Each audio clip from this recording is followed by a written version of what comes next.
Alright! Welcome back, everybody. Welcome back to the channel. My name is MurphTurf. Come, explore this Torment with me as I go through and play Torment, Tides of Numenera. So I checked my journal, and it looks like this is actually a tavern, which is cool.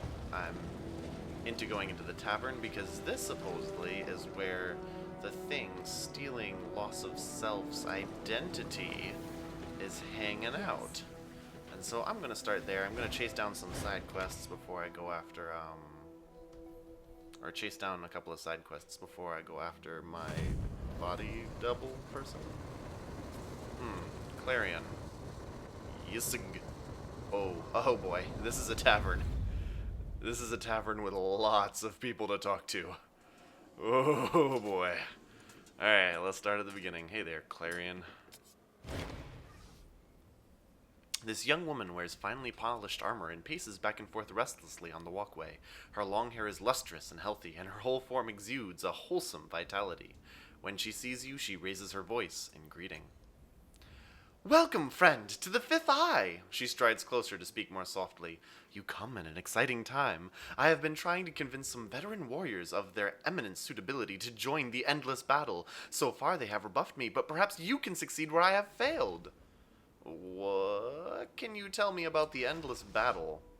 Much as it sounds, she says, it stemmed from a rift between the changing god and one of his offspring and has endured for hundreds of years. Raging over the same battlefields using the deadliest technology of the ancients, the landscape is scarred and pitted beyond recognition. The walls between dimensions are thin there. Every day, horrors cross into our world. She stands, arms akimbo. Worse, in recent years, the struggle has expanded. Nearby settlements, founded to provide material support for the combatants or existing there long before the two sides came to rage on their borders, have been engulfed by the spreading chaos. She frowns. It is not too late to change the course of the battle. If only warriors of proven mettle would join the fight. That's why I am here. That is why I beg for your help. Scan thoughts. A glorious conflict. So many have grown stronger in its wake. Changing God and one of his offspring, huh? That sounds familiar. Oops, Well, it is not truly endless, of course, but it has raged for hundreds of years. Imagine the wonders you see around you, the discarded pieces of the ancients' lives. Now imagine all their power bent toward destruction. Imagine what that would do to the land. It is a force, a disaster, that creates heroes. Tell me about yourself. I am Clarion. I seek strong warriors, brave souls to fight in the endless battle, to hold back the advance of the enemy. What side are you recruiting for? The changing gods. He has always been the patron of Sega's Cliffs. Perhaps we would not exist if not for his lives and his cast-offs. Certainly we would not be as we are. She pauses. But that is not the only reason.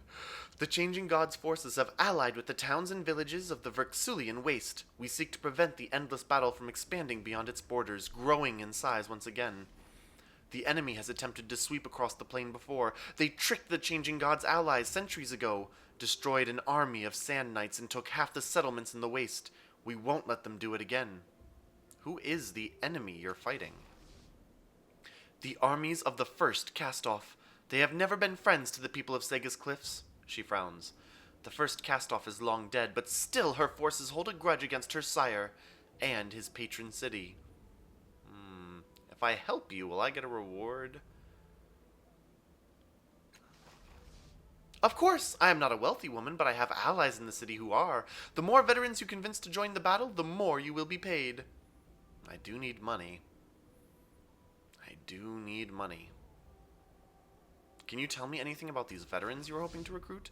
They have fought in countless battles and emerged victorious. They have made decisive forays that turned entire wars. They are clever and thoughtful, though I know only their reputation. The third inversion, for instance, saw them reach into a new dimension and...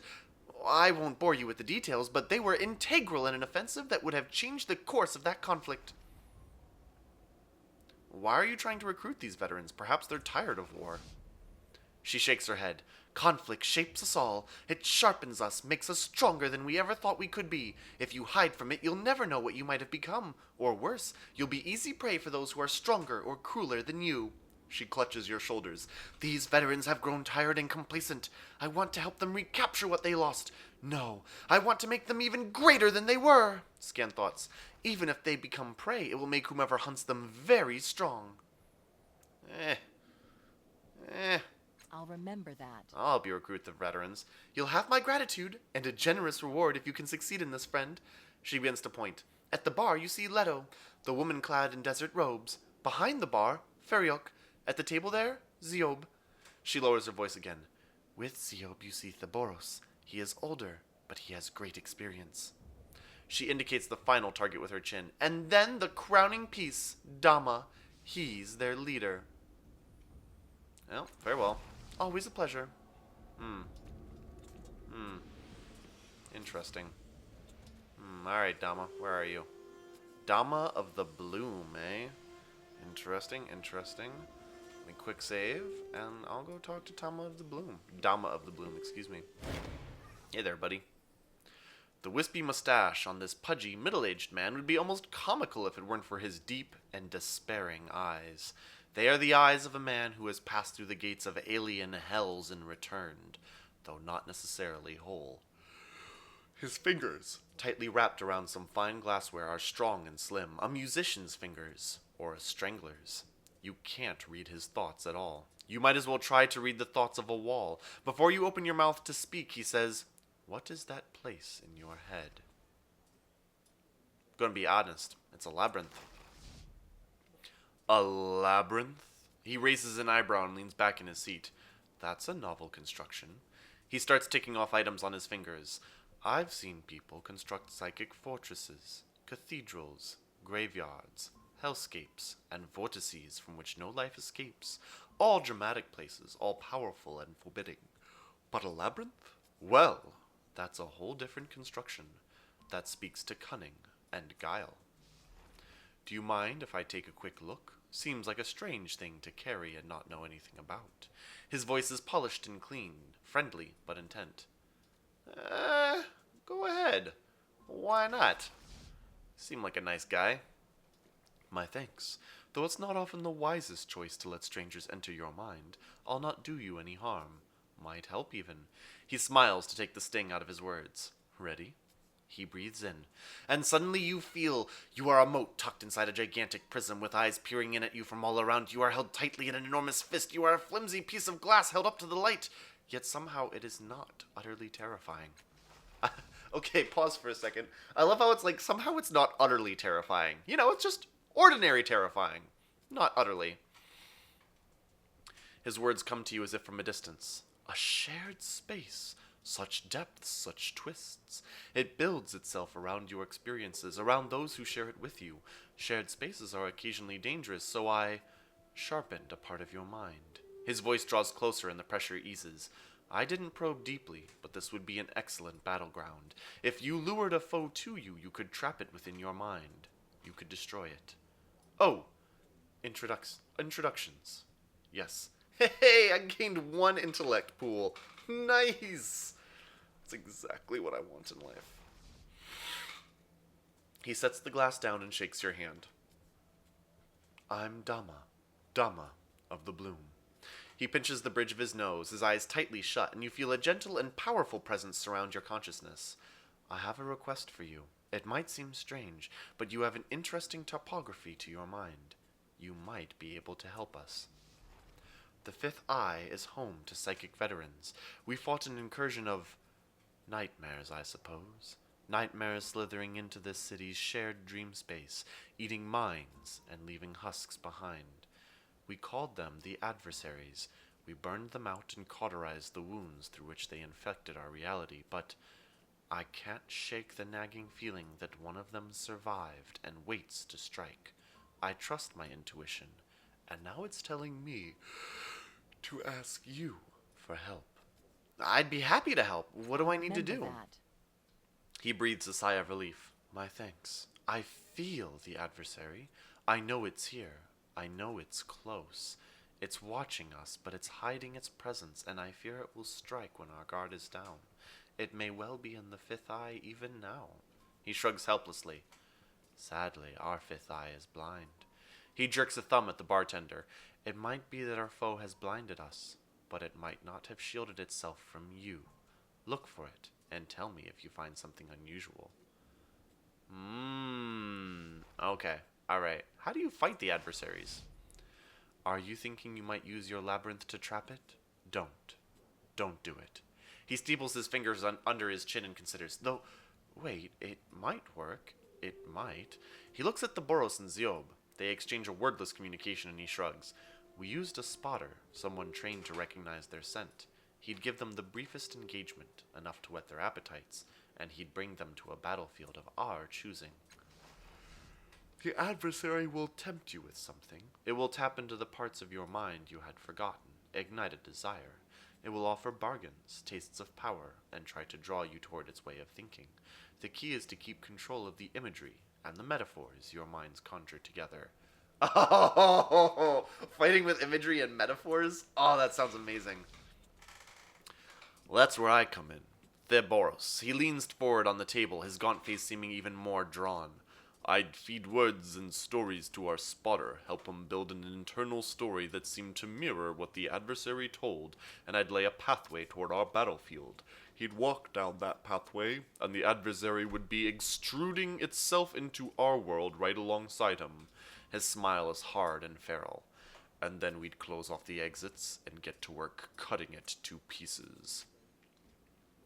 Dhamma of the Bloom. So, tell a story. Resist the adversary's metaphors. Build in the details of your hardened mental space. Draw it in, and then use your familiarity with the place to destroy the bastard. He swallows the rest of his drink. If you're going to try, and again, I can't emphasize enough that you should seek our help, but if you do it alone, gods, I can't believe I'm saying this. If you do it alone, be careful. That's all for now. Farewell. A pleasure. Alright, so it's probably in the fifth eye. Let's go all. You and me. Sir Arthur. Leto. Ah, the ghostly woman. So I need to talk to her. Yisig, Almas the Soul Keeper. A lot of different people who could be this horrifying monstrosity. Hey there. Sir Arthur. This man has leathered, dark brown skin and hair as white as the full moon. He peers at you from beneath long strips of eyebrows, sucking on a long pipe that has been made from either segmented wood or the leg of an enormous insect. Haha, insect pipe. That's awesome. His clothing is blue and formal, like a priest or a professor of some kind. All over him, on his belt, in every pocket, on both shoulders, even hovering in the air around his head, are glowing, chittering devices of all kinds. So he's supposed to be like a veteran adventurer. Let me guess. He sucks from his pipe. A ball of green steam floats away from his mouth. You're a traveler, that much is clear. An explorer. You have the look of a farmer visiting a teeming metropolis for the first time. He taps various relics on his person. Never seen the like, have you? Fortunately for you, I adore educating folks on the subject of Numenera. I've also traveled extensively and seen much of the world. Go ahead, ask me whatever you'd like to know.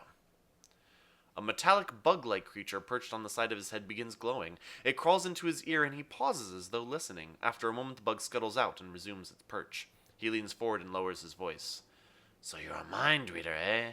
Well, I won't hold it against you, but old Arthur wouldn't walk into a bar of psychics without mental protection, so don't expect to read much from me.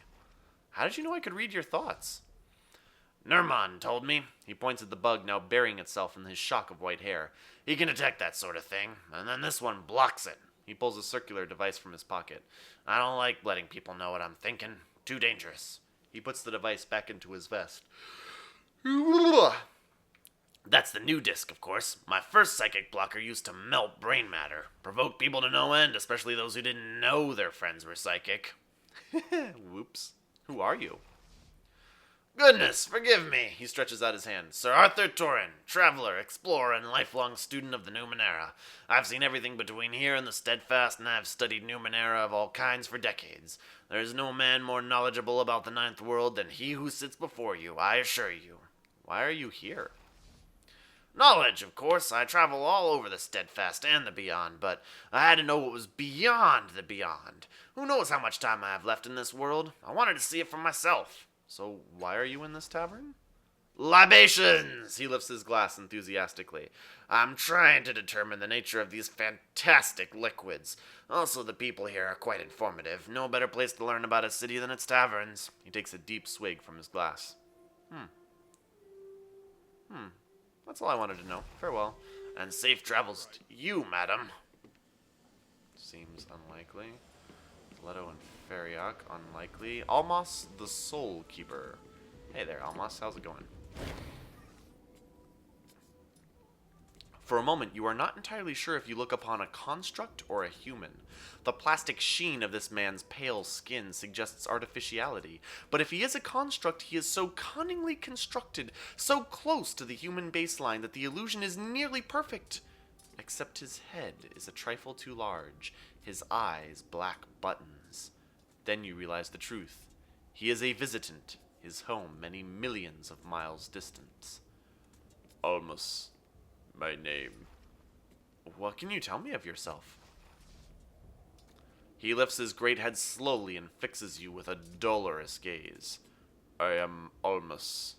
I am the keeper of souls, last of my kind, only survivor of a civilization that spanned time and space. Now they are gone, their stars black. Reality's winds carry me. He turns his head towards his drink. What happened to your people? The highest caste of power. Controlled we minds, ideas for all souls of empire. A great web we wove shining with power. But other nodes, they winked away until only I remained. His fingers drum on the tabletop. An image of my people I carry, but no place to make it real. Our domain lost. I, alone, paralyzed with indecision and fear. Scan thoughts. Did I destroy them? I was not discontented. Or was I? How did you get here? He looks around. Not my time. Not my place. Yet, when the connection to home broke, a beacon shone here. 5 minds drew me, a light in darkness. They were not a light to understand. They were safety, surety, while a new home I find. In this place I have clear thought, untarnished. Okay, that's kind of cool. I wonder what those 5 people are. How did your civilization die? A doubt arose. It took seed, took flight. These thoughts connected to our network. These questions spread like disease. Trust, mistrust rooted. Nodes decohered. Without nodes, without control of dreams, the civilization falls. And then they are gone. I, alone, remain. What was the doubt that destroyed your civilization? I do not know. I do not recall. Scan thoughts. I know. I recall. Perhaps I can help. Tell me of your people. We were gracious autarchs, grinning souls of architecture, children of the stars. Those under our control lived as we bade, controlled them, directed them. We gave them happiness, gave them thoughts, gave hope or took hope away. A place of relentless peace and prosperity under our rule. Saw we all possibilities, limitless our potential.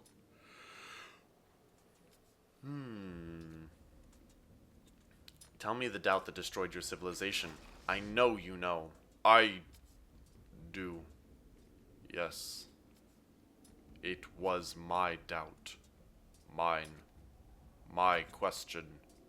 I asked only, what if our way is not best? What if our people have desires of their own, wants that we do not give? He places a single hand across his eyes, and then slowly slides it away. The others began to see, and questions gave way to self-doubt. Self-doubt gave way to self-hate. Honestly, good, because this civilization sounds terrible. I wanted only to know what is best. How do we become better? Not to tear us down, but I shone a bright light on behavior, on truth. But our center could not hold under truth. His wet, terrified eyes fix on yours. Was I to blame? Is civilization's end affixed on me? In dreams, I see their faces, but not their minds. Tell me truly, is the fault mine? I can say, I think you were blameless in this. Yes, you planted the seed, you bear the blame. You could have kept your questions to yourself, or are you sure they're gone? What if they saw your doubt and just cut you away, cast you aside? Oh man, there's no, like... You are to blame, but it's a good thing. You should have questioned this for sure. I need the trained title affinity skill. For questions will make you stronger. God damn it. That's what I really want to pick, but it's locked.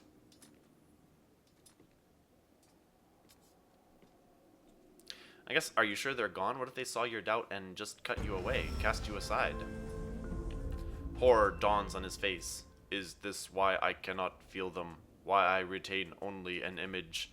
He closes his eyes and concentrates hard. Around the bar, other patrons wince and cover their ears with their hands. You feel the brushing of a great mind and terrifying howl of anguish. He whispers, I am alone. I feel an echo, but no true response, as if they hide. He pulls his hands apart, and you have the sense of a vast network of power contained between them. He raises his hands before his face, and then he crumples his fist. The energy vanishes. I have severed the last connection, the last hope. If they exist still, they must exist without me. Let me be forgotten. No more, he whispers. No more. He drops his head and weeps. I need some title affinity training. Wonder how I get that. Alright, Yisig. The most distinguishing feature of this tall, vaguely awkward man is the yellow shirt he wears. He seems desperate to fade back into the scenery. When he sees you notice him, he gives you a faint, uncomfortable grin. Something about him seems off, as if he were a flicker in the air or strangely two-dimensional. He does not seem to emit a sense of presence at all. Who are you? Aaron, called Yisig, he almost whispers. I am not here? Can you tell me anything more about yourself? No, this is like a dream to me. Can you tell me anything about the people here? He shakes his head as if terrified to meet your gaze. What can you tell me about this place? Nothing. Why can't I sense you? Skist, he mutters. The yellow shirt fades away, and then the skin, muscle, and bone. What remains is a vaguely humanoid shimmer. I am Yisig, Aaron, a transdimensional projection from a distant past. This abacos form. This is not the truth of me. Trapped in this body, but I am not this. What's an abacos? A ghost, transdimensional. It feeds. I only watch and learn. Where are you from? Distant past, epochs ago, turning through time to see future overshot. It shrugs vaguely. Maybe next visit? I went too far into the future. Can you affect this reality? Only words. The ghostly hands pass through you. Excuse me. Nothing touches. Only ideas. No physical energy conveyed. How'd you get to this place in particular? When casting through time, saw light, drawn to civilized thought, admiring psychics. Alright. Farewell. Farewell. Seems unlikely. Let's talk to this O person. Your eyes cannot focus on this person. Whether male or female, you cannot say, but it hums with a force that both attracts and repels you. This might be good. You feel a sense of amusement as it settles upon your face. You speak with O, it says. You have tasted the truth in the form of machine lubricant. You have contemplated the totality of human existence. Speak quickly and true. The world slows around you. The being has no mind to speak of. Where there should be thoughts, you instead sense only a deep, endless hole threatening to swallow your own mind. Hey, I think this is my guy. Who are you? I am O. You might call me an ultra-terrestrial, though I am far more. I am from beyond space, behind time, above your comprehension. Your mind has chosen this form for me, and I am content to exist in this structure. But know that I exist also outside of your subjective experience. Some might describe me as a superpositional extraction of fundamental universal laws, made tangible. It gestures languidly, and you understand perfectly. I am a word made flesh, a letter, at least, a concept covered in false skin, infinitely malleable, essentially unknowable. Haha, it's the letter O. What does it mean to be a word? I was, am, will be. I see into the infinite past, into the illimitable future. When the cosmos erupted into a sea of light, I saw it. When the mechanism winds to a sad and creaking end, I will weep. At the moment, the great wings of death enclose creation. I am the last vestige of dust, frozen, forever perfected. Huh, what are you doing here? I am here to see the final attempt at entry by the adversaries. I am here to offer a vision to Leto. Oh, maybe he's not the adversaries. Okay. Did you say this was the final attempt at entry by the adversaries? The adversaries thought to peel through realities, to devour this world as they have others. They have never lost. This world is their first taste of defeat. Within themselves, the eaten cores of their victims begin to stir. The adversaries will cease to exist in any meaningful form within a millennium if they are stopped here. This is an inflection point. If the warriors here succeed, the adversaries do not rise again for an eon. So it is written. Huh. You said you had come to offer a vision to Leto. She is prescient. She is the mother of empires. The adversary's presence has polluted her vision, and she has strayed from the page. I am here to reunite her with the truth. I do not intervene, but this story was true, and so it is true, and so this is not an intervention. The vision will come when you have left the city. Where did you come from? You would not understand. Let me show you. Its eyes widen, expanding to fill the room. Your vision, your consciousness, and you tumble into a starry immensity. Swirls of nebula twist and knot, and in the hearts of these stellar clusters roar hungry vortices. You tumble helplessly into a myriad of them at once, torn apart and reformed in an instant. A being of pure light and will, Oh, shit. I just took 1 damage? No, I gained intellect. You find yourself standing in the fifth eye again. Your nose is running, and tears streak your cheeks. You wipe them away numbly, and you realize your hand is streaked with blood. So I took a damage to my health pool, but I permanently gained 1 intellect! Too much information, too much knowledge. Had I shown you more, the energies that bind you together would have failed. Okay, farewell. A moment. None here will know of our conversation. None will know its nature. None see me, nor will they recognize any sign of me. Even in this remarkable place, they cannot know. But I give you a gift, cast-off and god and woman. For yours is a true story. It is welcomed into the world. It was born from desire, and will end in... But no, I do not tell your fortune. Hey! Light envelops you, and when you open your eyes, O is gone. Hey! I permanently gained 4 to my health pool. Continue. Live. Breathe. Nice. An intellect point and a health pool point? That's awesome! But we have a problem here. I've talked to all of the named people in this hotel, except for Leto. And, in this tavern. And none of them are obviously the adversary. Alright, I'm gonna go talk to the ghostly woman who's, like, stealing life from the other person and see what she has to say about shit. You draw closer, but the wispy form of the woman in the booth does not clarify. You can hardly discern the details of her ghostly face, and you hear a chorus of whispering female voices that swarm about her like chance moths. Study her face more carefully. You peer more closely at her, but she takes no notice of you. Her features are those of a teenage woman, leaving childhood behind. Anamnesis. Your memory sparks faintly. These clothes look familiar to you. Wait, they're familiar because they were the fashion in Sega's Cliffs 9 centuries ago, and your mind has dredged that association from its depths. Listen to the whispers. They brush against your mind just below the level of conscious thought. You hear them, but not with your ears. You can only make out snatches of the whispers in your mind. You killed me, created me, never wanted to die. Who are you? She has been ignoring you, but without a transitional state, her face is suddenly and furiously focused on yours. Another flicker, and her hands wrap around your throat. Ghost or not, her fingers are very real, and they are choking the life from you. Okay, I can use might to try to escape, or I can let the ghost strangle me.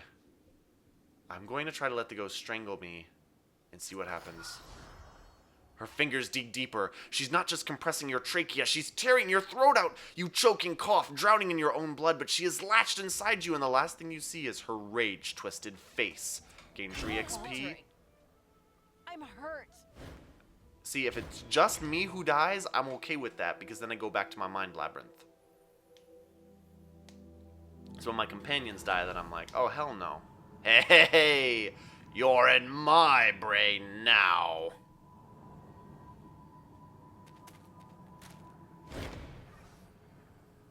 It's the same ghostly woman who strangled you, but the fury is gone from her face, replaced with confusion. She looks around, her gaze falls on the large machine and lingers there. Finally, she notices you. She steps forward, a hint of trepidation in her eyes. Where are we? Do you know? Scan thoughts. How do I know that machine? It frightens me, and I don't know why.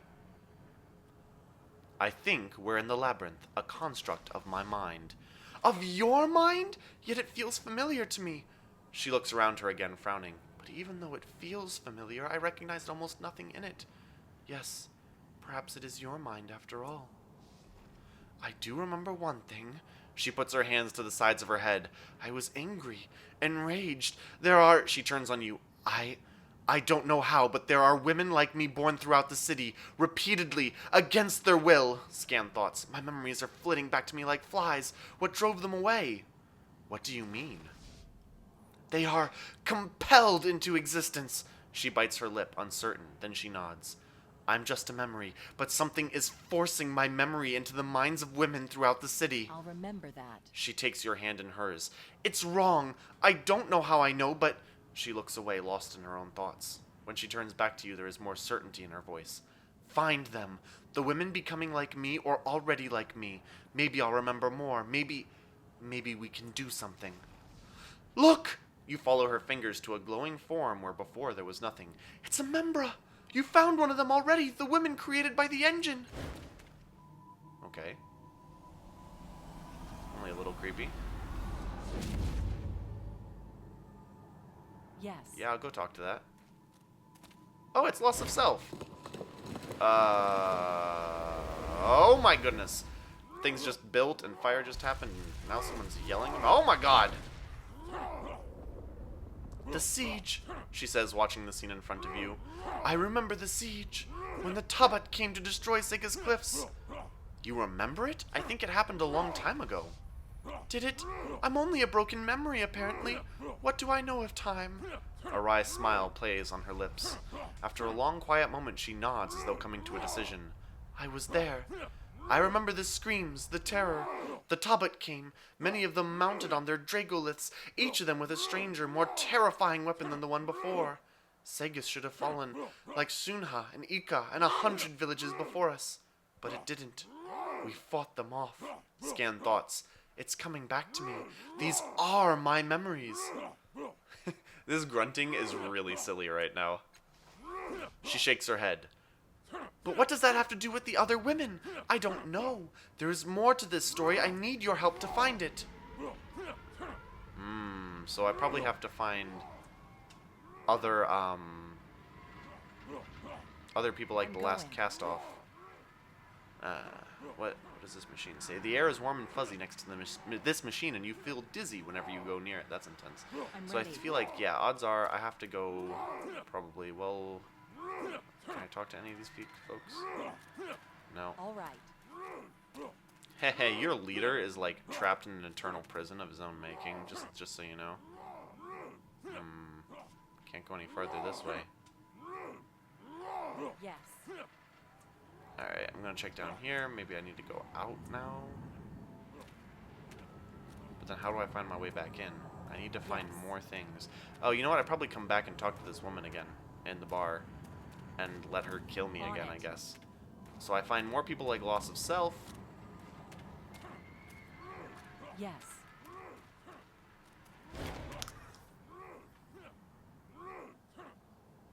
How do I find these women? They are in the real world, in Segas. You may have even met them without realizing it. I only have vague impressions of them. I know that one of them is a leader. She has sacrificed much of her life, and so gained life in return. She shakes her head as though to clear it. I'm sorry I can't tell you more than that. Farewell. Don't forget, we must know more. I agree. This is actually a pretty cool quest. Alright. Gonna head out through the door.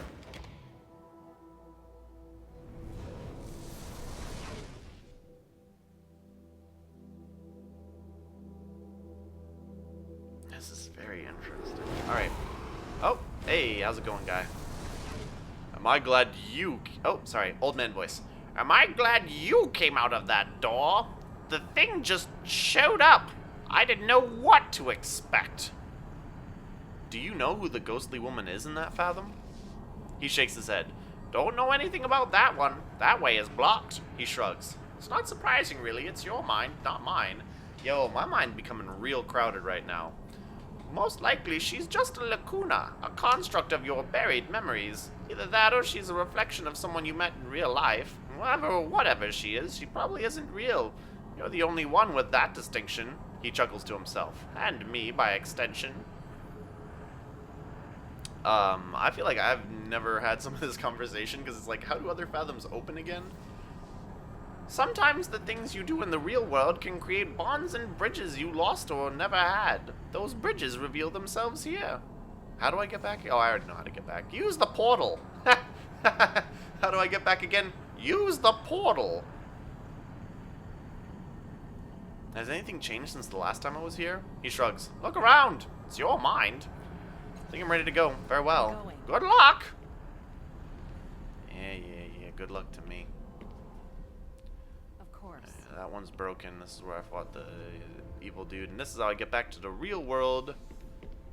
So, like, I die, I go into my mind, and what the hell happens to my body?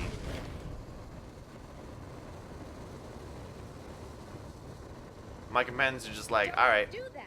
Don't leave me all alone. Oh, Rin, I'm sorry. What's going on? Yeah, let's continue on. Doesn't seem like they're gonna do much. Oh, hey, the ghost lady's completely gone. How do I... Can I get into my mind palace at will?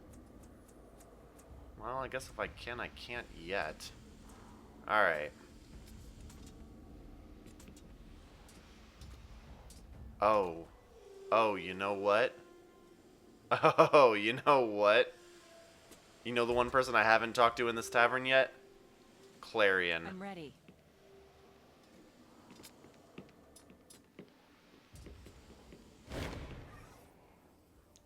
When she sees you, her smile is radiant. Do you bring news? Is there... Let's talk about the merits of conflict again. What is there to talk about? Challenge, response, thesis, antithesis, synthesis. Overcoming weakness is the only way we grow strong. Do your muscles grow through disuse? Does your mind sharpen while staring at a wall? Life itself is conflict. Without conflict, there is only stasis, or worse, decay. Her eyes are bright with confidence. Wonder if she's it. I'm gonna talk to Leto. It's not giving me any extra options.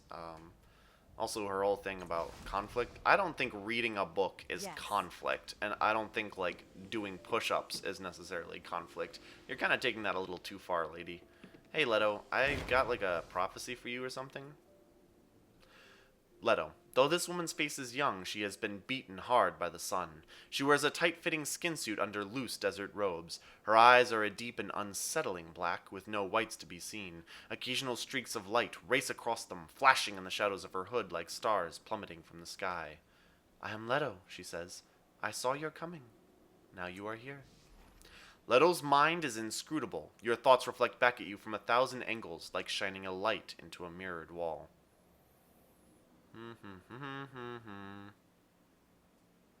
I could just tell her, like, you're gonna be the mother of empires. I'm gonna ask her about the adversaries first. She spits on the ground. I waste water speaking of them. I do not know what they are, but I know what they represent. They are the death of possibility, an existential threat to humanity. They sweep minds into themselves, consume individuality, and worship power. And they have learned to counter mine. I am helpless against them. A being named O is here to give you a vision. It says you will be the mother of empires. She stares at you, her mouth opens slightly, her eyes flicker across the bar, landing on no one in particular. I have not received the vision, and a mother? Me? She shakes her head. I am barren. I will give no life. She pauses, her hands are shaking. She whispers, I see only a stain when I look at myself. Nothing more. A miasma occludes my vision of myself. Yeah, that's the adversaries. That's all for now. Farewell. Alright. I'm in trouble. Could be this Yisig guy, but he hasn't tried to loop me into a story. Could be Almas of the Soul Keeper, but he hasn't really tried to loop me into a story. Could be Sir Arthur, but he hasn't really tried to loop... Oh, I didn't really talk to him that much either. Alright, Sir Arthur. Try you again. Unless, of course, he's not in this tavern. Well met again. Do you have more questions for me? Sit. Ask. How do you know so much about the Numenera? Cipher gathering was always the main source of income for my family. Alas, no more.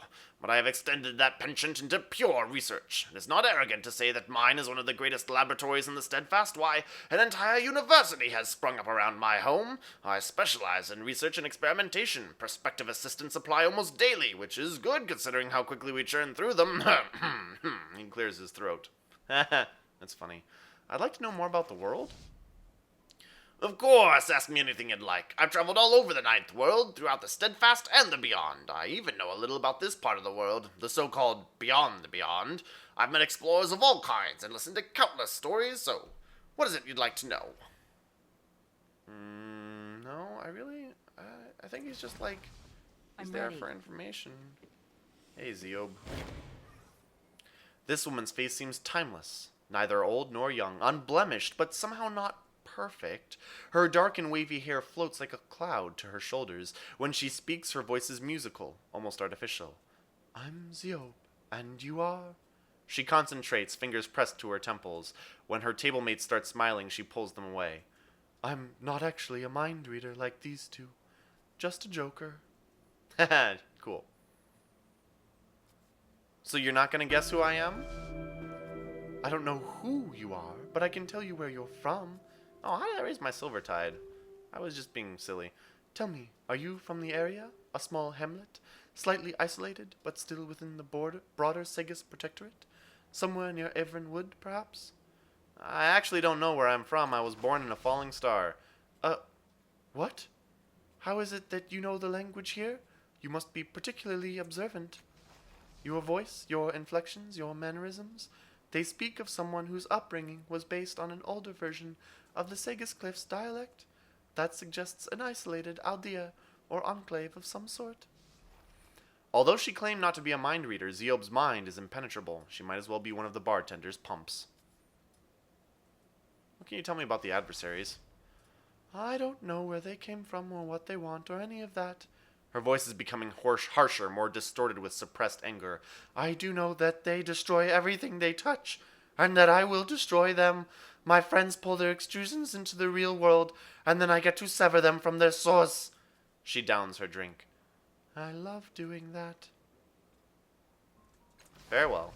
May the wind carry you. Hey there, Fariak. Haven't talked to you yet. The bartender is a tall, powerfully built man with nut brown skin and a bushy beard. He radiates strength and confidence. He moves with speed when necessary and remains almost motionless the rest of the time, like a predator waiting to leap. Yet even when he prepares a drink, he doesn't touch a thing. His brow furrows slightly, and the bottles and glasses lift by themselves. When he sees you, he smiles broadly. Welcome to the Fifth Eye, friend. I'm Feriok. Feriok's mind is a careful blank. You can't read anything from him.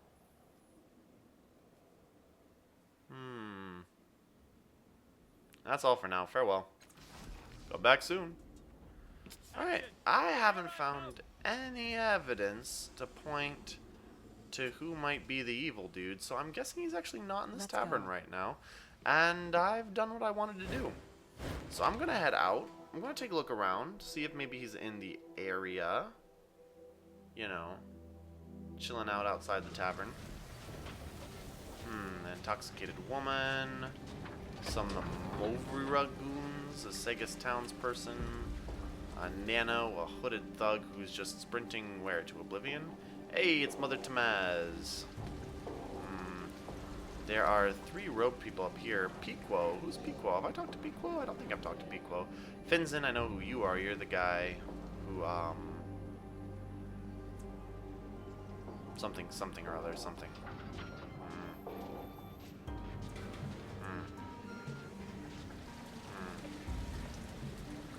Not sure who to talk to here. Hold on, I'm gonna check my journal quickly. Don't need to do a call to war. Ashen imitation. Oh, right. Eyes of the adversary. Oh, I'm supposed to search the 5th eye. Huh. Alright, so no, I'm just gonna head back in. I tried to... Ooh. They're not. Yes, they are. They move all the time. Look, they're swirling right now.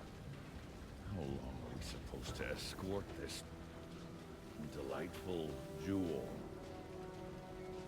Why are you so mad, Allegern? You know you love her.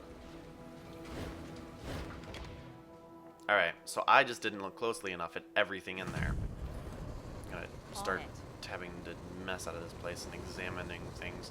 This booth was once a metal tank that held some sort of liquid. Oh, that's cool. This is like so steampunk. An odd lilting song occasionally rises from this machine, as if a musician is trapped inside. Yeah, that's not creepy. What about here? This booth was once a metal tank, blah, blah, blah. The fancy couch might have come from an aristocrat's house, except for the stains and the smell of vomit. Lovely. The psychic bar is disgusting. You can hear liquid coursing through these ancient pipes. The whole building seems to predate the Ninth World. Man, there's a lot of history here that I do not know. These pipes are pumping fluids from somewhere outside the bar. Someone added the spigots later, so the fluids probably weren't intended for drinking. Learning begets doing. Or is it the other way? Huh. Well, I'm having a hard time trapping anybody into anything suspicious. And that in itself is a little suspicious. Hey, Theberos. This man's mind is sealed off from you, like trying to read the thoughts of a book that's been glued shut. The man is old and strong, his face lined with years of brutal experience. His face is aquiline, his nose sharp. He wears a broad-brimmed hat, and his voice is a low rasp. I'm Theberos, he says. Tell me your story. Make it a good one.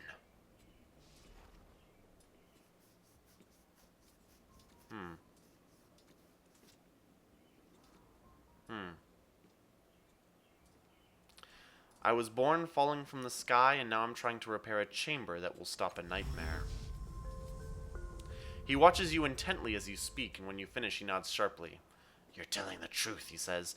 A lot of people embellish, or they lie outright.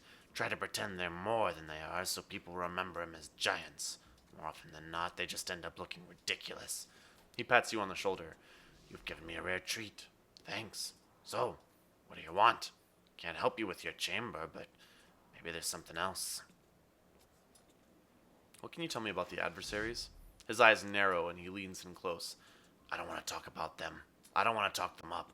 It's important to understand that they are not unbeatable, that they are not immortal. They're tough, hells yes. But they can be stopped. He leans back. That said, what are they? You've heard of spirits, beings of pure thought. That's what they are. Except they're more like living hate. Like every nightmare of fear that you can't escape. A vortex of despair. And that's why we fight. Because they're poison. Farewell. And you, I suppose. Man, I really feel like it's Clarion, but how do I think I've, like, talked to her as much as I can. Can you tell me about yourself again? Endless battle again. What sides are you recruiting for again? Can you tell me any more about these veterans? She frowns.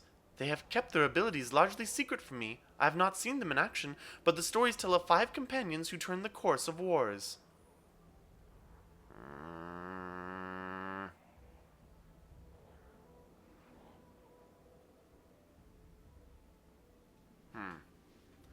I wonder if I'm trying too hard. I wonder if I should talk to them about recruiting them for the endless battle. And that will give me a clue. Tell me about yourself again. I am Clarion. I recruit warriors for the endless battle. Farewell. Always a pleasure. Sure. Hey, Yissig. You're a creepy motherfucker, aren't you? Can you tell me what an abacos is again? It is a feeder, a hunter, not of this world, not of this time.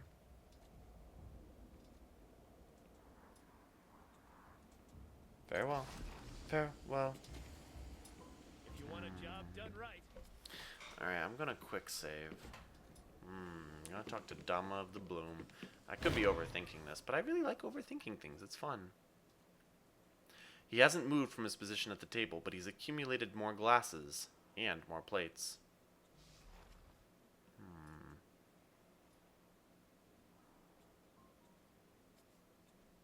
I think I may have a lead on the identity of the adversary. I'm grateful for your help, friend. Tell me your suspicions, and I'll see if I can confirm or allay them from you.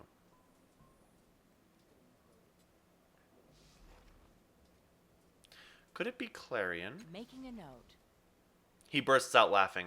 I understand that her devotion to destruction might make her seem a monster, but like the rest of us, she is merely human. Are you sure? I really feel like the man in the yellow shirt who changed his shape. What about him? I'll remember that. That poor lost soul is not the adversary.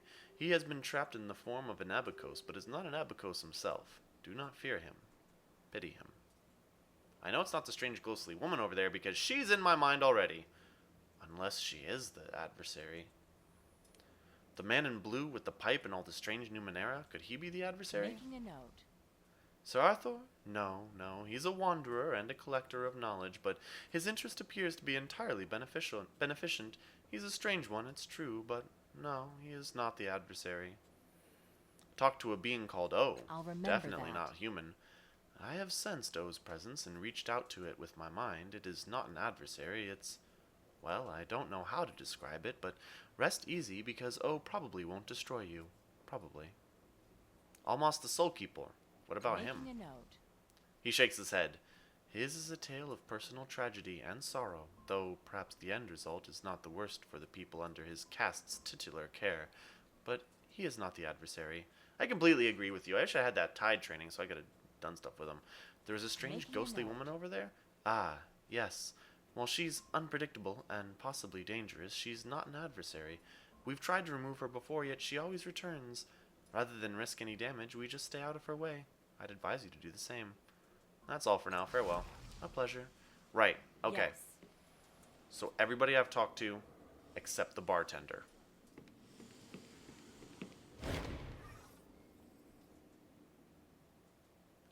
Dama said you're blind. What does that mean? He laughs. I used to be the spotter for this gang. Means I could sense the presence of the adversaries, build an attractive playground for them, and draw them after me. The last one I faced, though, his face falls and he draws into himself. It burned me out. Put out my eyes. It burned me out.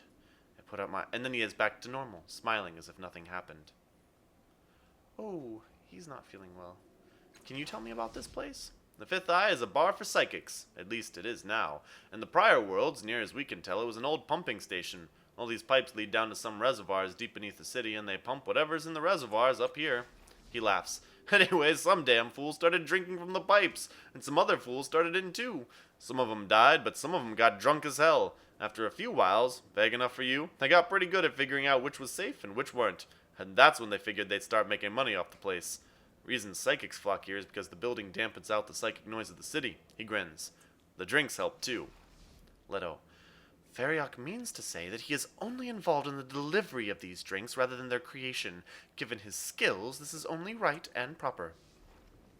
Feriok, he throws a hand across his forehead.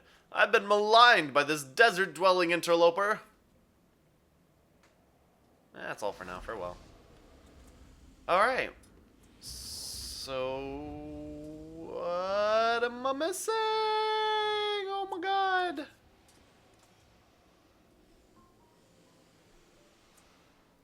Who am I missing? How am I missing? Is there an upstairs? What's going on? Why can't I find the adversary? Why, of course. It's a little trickier than I expected it to be. I'm gonna try talking to Dama.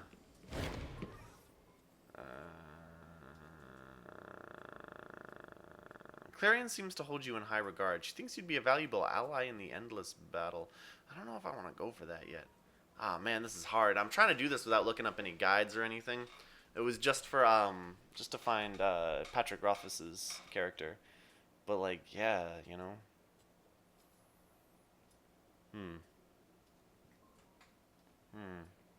Tell me about yourself. I told you that they call me of the Bloom. I was born there, and I know nothing of the world outside for the longest time. I thought it was normal to play in passages made of gut and tissue, to hide from slavers and diverticula, to watch visitants staggering in from other worlds. I learned how to read people here, and how to understand them. And one day I left the Bloom and came to Sega's Cliffs, and I discovered the world was a different place than I'd thought. A better place. Whoa. Wherever you live, man, it sounds awful. That's when I learned to fight. That's why I learned to fight. He gestures at himself. This isn't a warrior's body, of course. Not in the usual sense. He smiles, and a great pressure swells in your head and vanishes before you can even register alarm. But I'm not usual. No one in the Fifth Eye is. We're psychics, psionics, seers. Call us mind-benders or thought-rippers, but we're warriors. We keep the minds of Sega's Cliff safe from the threats they don't even imagine. You're cool. Thebros, the old man, growls. They'd go crazy if they did. Not that they're exactly paragons of sanity at the best times. That's all for now. Farewell. A pleasure. Aw, man. No evil monsters tried to trap me. Huh. I'm kind of obsessed with figuring this out right now. Huh. Well.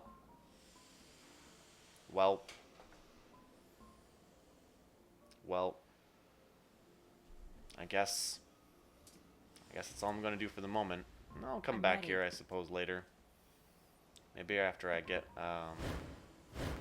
more people for my Mind Palace or something.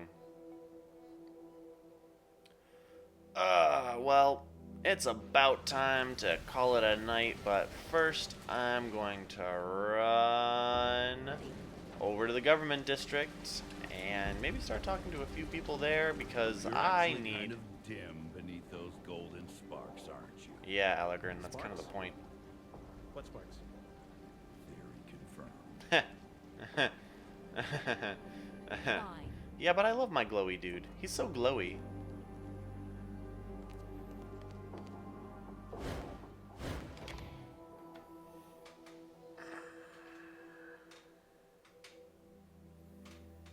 I think this is the Caravanserai. Man, I'm so mad I spent all that money. I'm so mad I spent all that money. Alright. Tarnok Hobbs. You're a person with a name. This man's brow is creased with worry. He avoids your gaze, his eyes fixed on a point to your left and far away. His trembling, battered fingers pluck at the air. He stares through the chattering customers, the bar, as though he is utterly alone. Stepping closer, you see a thick blue crease running down his throat into the depths of his heavy robes, and orderly rows of azure holes pierce his bony arms from elbow to wrist. Discord, he says as you approach. Scarred melody, too many voices. Hurts. His words stream out one by one in a subdued and continuous monotone, tumbling over each other as if in a blind rush to escape. Study the man. He does not meet your eyes as you step closer to examine him. Instead, he winces, as though your presence is somehow painful to him. Oh, that's sad. You watch him move and track the twitching of his fingertips. You hear a low, vibrating whistle, though it is not coming from his mouth. What are you doing here? Wayfarers, bring me broken Numenera. I repair them for pay. I need to eat, he cries, and you don't think you're the target of his anger. The Wayfarers think me, he says, swallowing. They do not know I have remade their Numenera. They do not know they will also be remade. Scan thoughts. All will be remade when the choir awakens. Can you remake any of my Numenera? Instead of asking to see your belongings, he looks at you for the first time. His pupils are as dark as the space between the stars. No, he says after a long moment. His eyes flick back to whatever distant, terrible place has so captured his attention.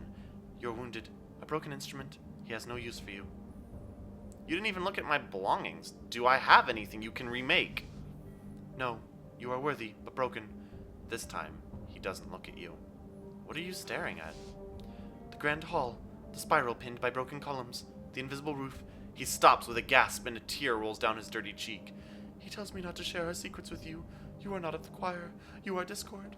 A cold wind coils down from the rooftops, flicking at his tattered robes. Scan thoughts. Must not speak of a car. A car? What does that mean? You may as well have slapped the man. White with shock, he doubles over, clutching at his chest. Beneath the man's agony, you sense otherworldly indignation and ageless despair, deep as oceans. Great Akar was once the mightiest of cities, but it will rise once more when the choir awakens. His gaze meets yours. The conductor will reward your curiosity and allow me to tell you what I have seen. You need only ask. I wish to know what you have seen.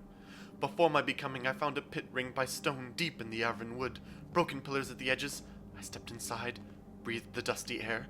He pauses, passing a shaking hand over his mouth. I was lost in the grand hall for days, decades. Pillars twisting like hallways, spiraling. The ringing of bells, whirling chandeliers, listening to the song of the lost choir. I was an audience becoming an instrument. Finally, I slept, and I woke here, upon the heights. He took my voice, the man says, his eyes dull and distant. But my blood sings. I am becoming. I dream. And I remake Numenera for wayfarers so they will become in dream as well. And together we will go into the forest to the ring where the Grand Hall once stood. And rebuild. He falls silent, eyes wide and wet, as if dreaming of the city that lives in his mind. Ooh. What do you think you're becoming? An instrument, he says, swaying. A doorway. Before I remade Numenera. Now I wake and find devices the conductor has made for me. He is generous. Look, he says, smiling, and pulling aside his robes to bare his bony chest. Countless devices are embedded in his flesh, looping bloodlessly in and out of his ribs, linked by tubes or wire to an opalescent sphere at the base of his throat. Creepy. Lore, machinery. Hey, I've got machinery lore. You study the blue crease, the subcutaneous cable leading up from the sphere into his skull. You suddenly recall seeing a similar device in your studies and understand that this one is meant to do. Soon, this man will go to sleep, and something will wake in his place, in his body. A doorway, indeed. You said that you dream. What of? Proud Akar at its peak, he says, gaze locked on the distant ruins of the city. Instruments of metal and flesh ringing the balconies of the Grand Hall. The conductor, our air, breathing him in forever.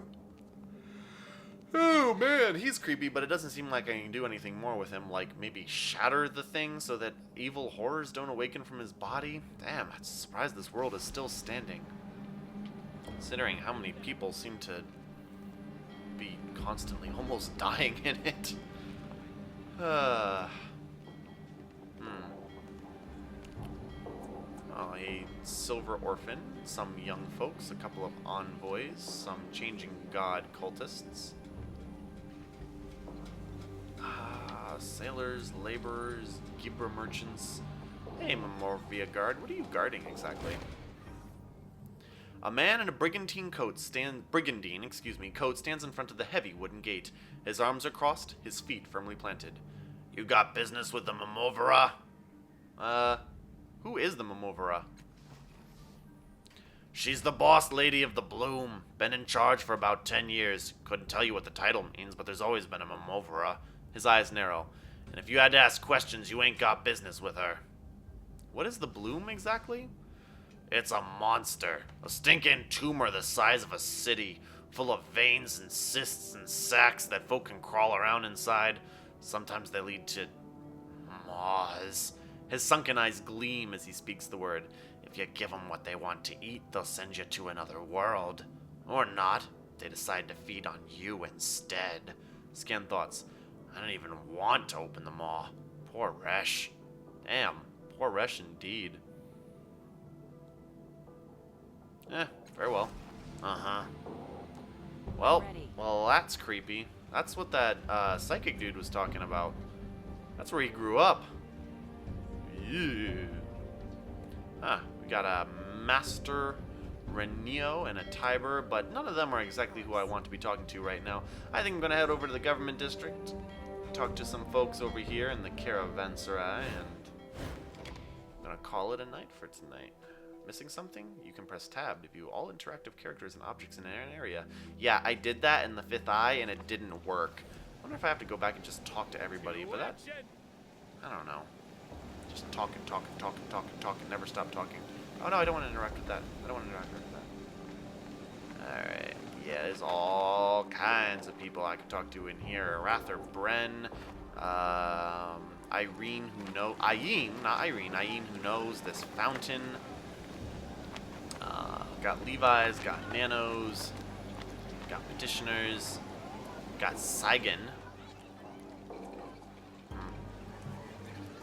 Alright, but we'll call it a night for tonight. Thank you so much for joining me. If you liked the video, leave a like, give a like, give a subscribe, give a comment.